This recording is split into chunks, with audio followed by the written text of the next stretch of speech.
From someone who constantly vents on the internet, I can tell you firsthand that most people do not care about your problems.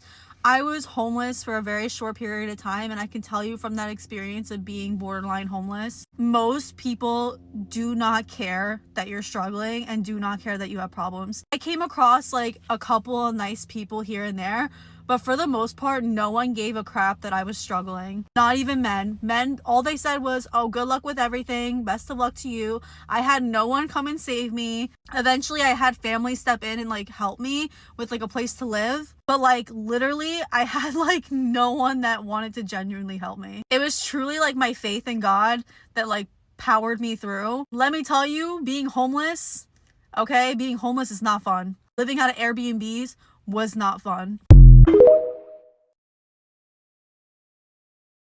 Next month will be officially 1 year since I have been unemployed and got laid off from my agency job.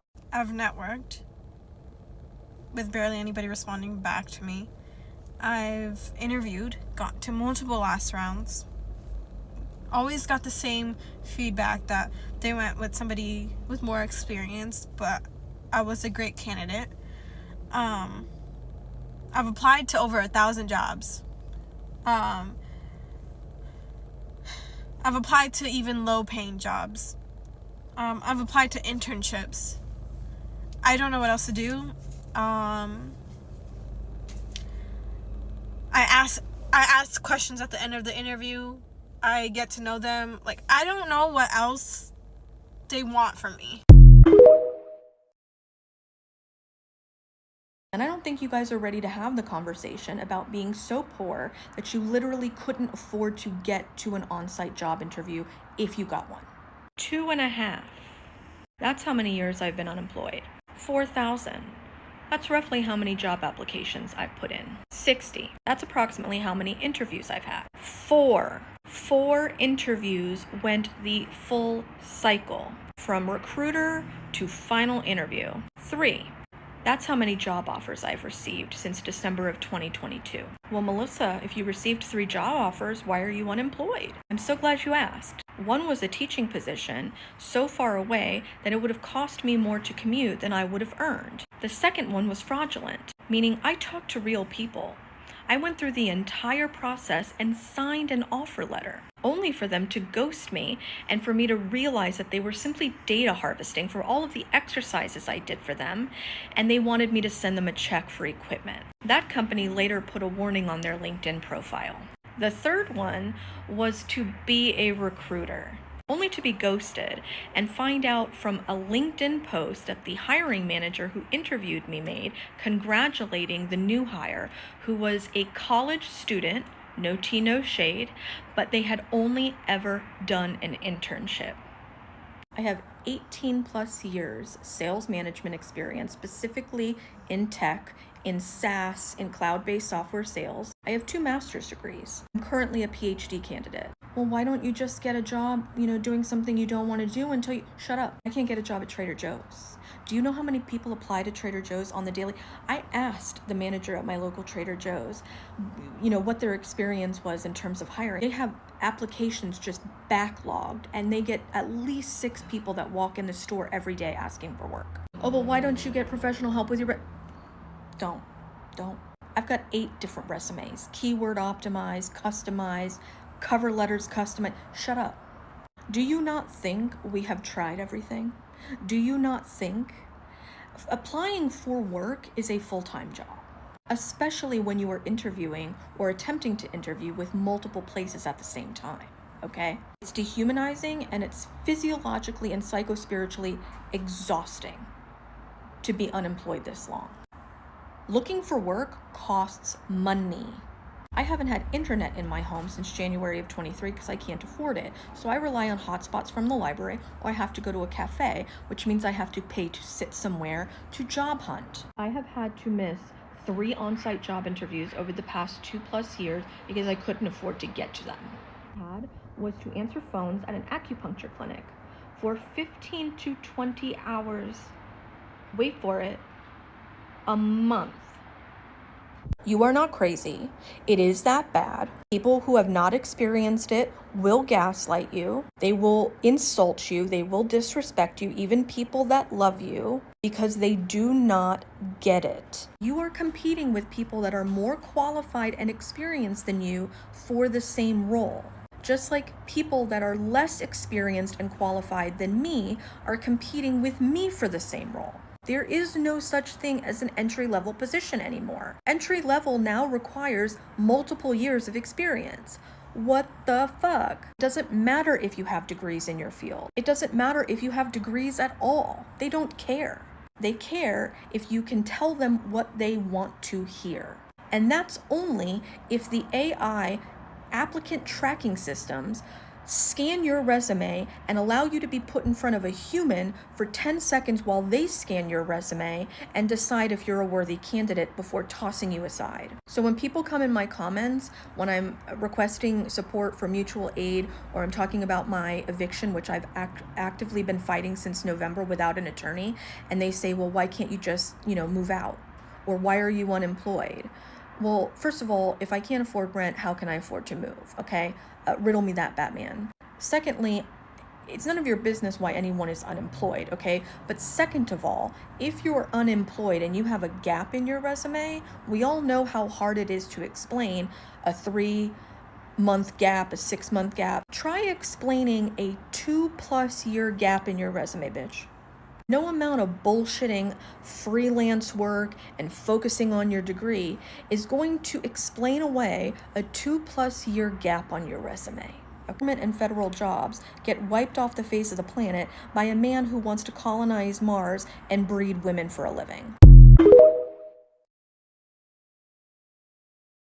I am a hiring manager in 2025.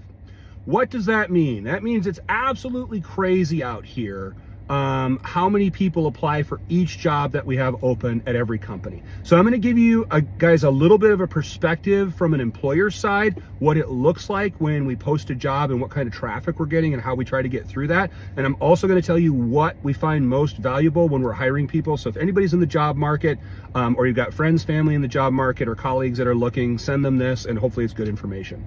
First of all, for each role that we post, now we pay for Indeed and LinkedIn. There's ZipRecruiter, there's Monster, there's Career Builder, there's every other kind of career site in the world. But we pay right now for Indeed for base level candidates, and then LinkedIn for like higher level candidates. It's kind of how we use the platforms. You can find both on both platforms, but that's generally what you find.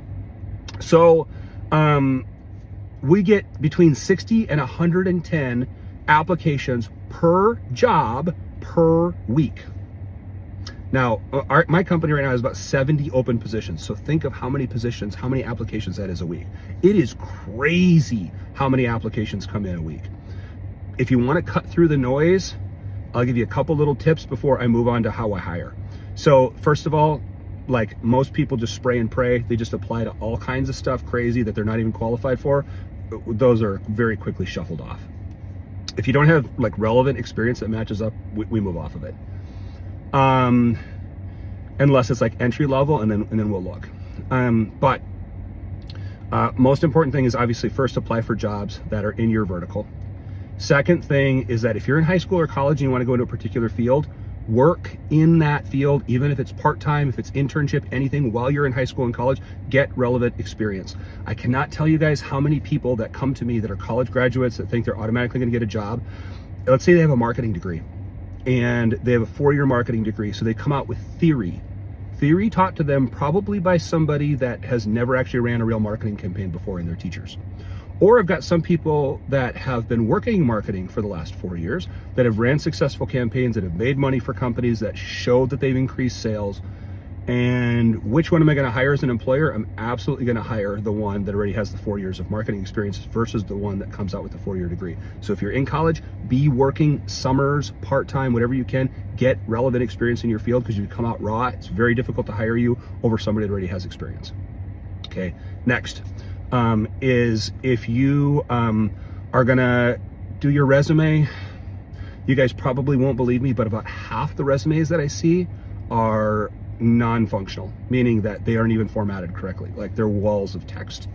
It's so easy to do your resume for free in Microsoft Word and to paste it into ChatGPT and say, optimize this for the marketing manager role that I want, and hit enter. It'll spit out a completely formatted resume that you paste back into Word and then edit to your, past career objectives, and you're done. It's like a 20-minute process. It's not difficult. And the fact that we still get resumes that aren't even filled out correctly, like, I'll give you an example. We recently hired a copywriter. So that's a person that writes for a living. They write creatively and they write copy for a living. And over half of the submissions that we had misspellings in the copywriter resumes. Think how crazy that is for us as employers. So I'm not trying to say that it's easy out there for you guys. It's tough on both sides is what I'm trying to say. So apply for relevant positions, work if you're high school or college in your field any way you can to get some relevant experience. Make sure your resume is up to date, and then never apply to any job that you don't connect with somebody at the company for. Most of the times, if it's on LinkedIn, it shows the hiring manager's name in the block of the job description. You just go over, connect with that person on LinkedIn. As soon as they accept the connection request, send them a message. Hey, my name is Bob. I applied for the marketing manager job you got. I've been going to school for 4 years for this, and I've been working every summer internships at the local marketing company. I'd love to have a talk with you to see if it's a fit for the job. Here's my cell. That easy, that quick. Or go Google the company. Ask to speak to HR or the head of the marketing department because you have some questions about the position. Ask some questions. Ask if you can get an interview. Make direct contact with people. Take out the middleman, guys. I'm telling you so much.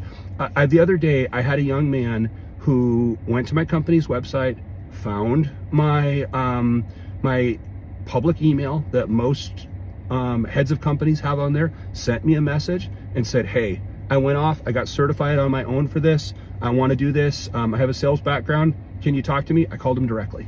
He hadn't even gone through the application process yet. I said, thank you for this. Go ahead and apply on the website so we have your application in the system. I'm going to forward this right over to the VP in charge of this region, and we'll get you an interview set up.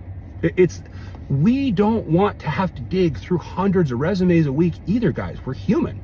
So make it easy for us too. But I'll tell you, because I promised I'd put it in this video, what do we hire for? So you got some relevant things that you look at, right? You've got experience, you've got skills, you've got attitude, right? And you've got probably what you would perceive as ability, really, when you're interviewing somebody. I will tell you, out of all of these, I hire primarily for attitude first. If somebody says, I've got 20 years of experience, they might have the wrong kind of experience. They might have experience that I'm gonna have to spend weeks, months, years having to untrain them for how they think this is the only way to do this because I did this at my other company for 20 years. That can be more of a pain in the butt for me as an employer than somebody that's fresh off the street. So somebody that's willing to learn, willing to listen, willing to jump in and just do whatever they have to get it done is the most valuable person to me as an employer. And so I'll tell you guys that attitude is first, followed by skills. Okay? Followed by skills, because if they have some skill in it already or they've done the job in the past, it can show what they can do. Followed by ability, meaning that you think they just have like a naturally good sense of things. They have aptitude. You can talk to them, it clicks, you're connected, you're good. Last, experience. Final, education. Because education right now doesn't mean anything unless they have some experience in the field too. So I will tell you guys that right now we are looking for attitude when we hire people. I know it's a really tough market out there. I know jobs are hard to come by, but I will tell you, you will cut down your job seeking time dramatically if you stop spam applying to things that you don't fit to and start to apply for things, but never apply for anything that you don't also connect to somebody at the company with. It should be a one-to-one. I applied, and now I'm trying to connect with some person in phone, email, call.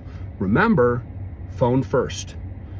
Why are you going to send an email? It's another thing that gets too ignored when you get a real human person on the phone if you can. If you can't get on the phone, then do email, then do DM, whatever you have to do, but connect first. Let me know if you guys have any questions. That's how we look at the market right now. It's attitude first. Let me know what you guys are seeing in the job market in 2025.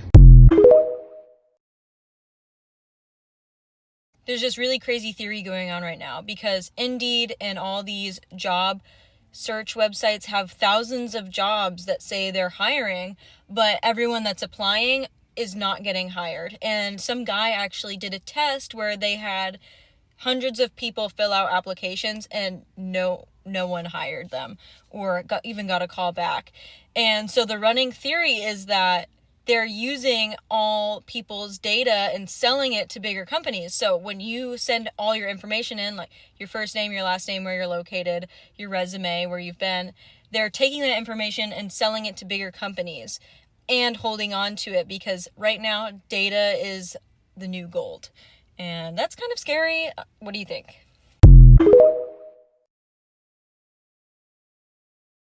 Well, my boss just called me.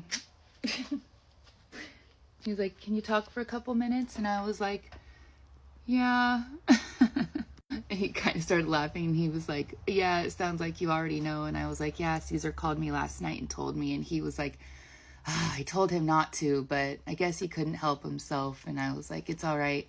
So then he told me, he just confirmed everything that Caesar told me, which is that August 4th is our last day being open, which luckily is a Sunday.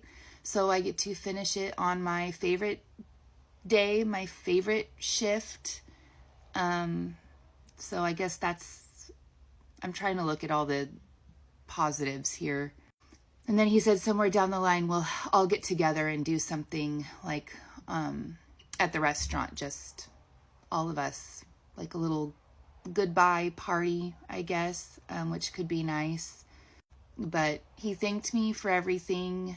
He said he really appreciated, everything that we've done for them. And he said that they just they're tired and they're ready to retire. And I told him I totally understood, but I was sad, obviously. And yeah, so it's official. I got my 2 weeks notice. It's weird.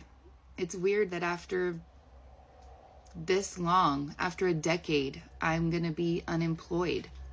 I was so proud of myself too, that I've been working at the same place for over 10 years. Like, I feel like that's a really big accomplishment.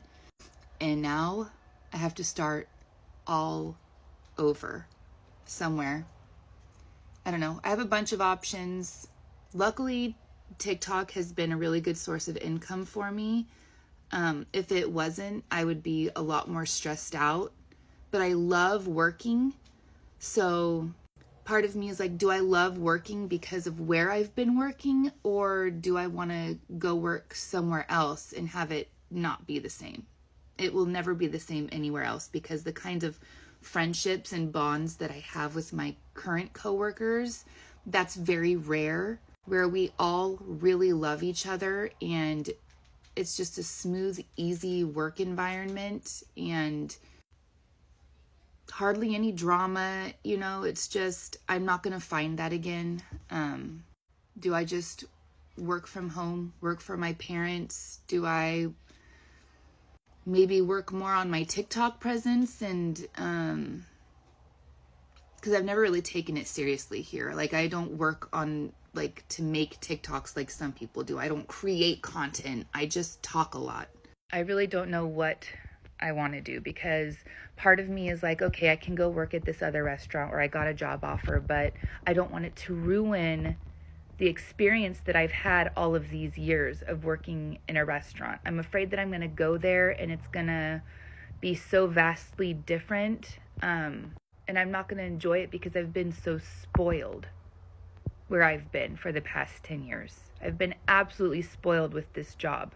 So I don't know. I'm going to file for unemployment and just see where it goes from there. But yep, I got my 2 weeks notice after being there for 10 years.